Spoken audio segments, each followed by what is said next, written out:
مجرموں سے سوال کریں گے کہ کس چیز نے تمہیں دوزخ میں ڈالا، وہ جواب میں 4 اسباب بیان کریں گے۔ پہلا سبب آیت نمبر 43 میں آیا کہ ہم نمازی نہیں تھے۔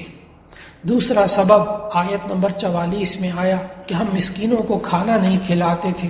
اور تیسرا سبب یہ بتایا کہ ہم ہر وقت بحث و مباحثہ اور گمراہی کی حمایت میں خوب حصہ لیتے تھے۔ اور چوتھی وجہ یہ بتائی کہ ہم قیامت کا انکار کرتے تھے۔ سورت کے اختتام میں اللہ تعالیٰ نے بتایا کہ یہ قرآن حکیم ایک نصیحت ہے، جو چاہے اس سے نصیحت حاصل کر سکتا ہے، لیکن اس کے لیے اللہ کی مشیت بھی ضروری ہے۔ پھر اس کے بعد سورۃ القیامہ کا آغاز ہو رہا ہے۔ سورۃ القیامہ یہ ترتیب توقیفی کے اعتبار سے سورت نمبر 75 ہے، اور نازل ہونے کے اعتبار سے یہ سورت نمبر 31 ہے۔ سورۃ القیامہ، اس میں اللہ تعالیٰ نے قیامت کا ذکر کیا اور یوں فرمایا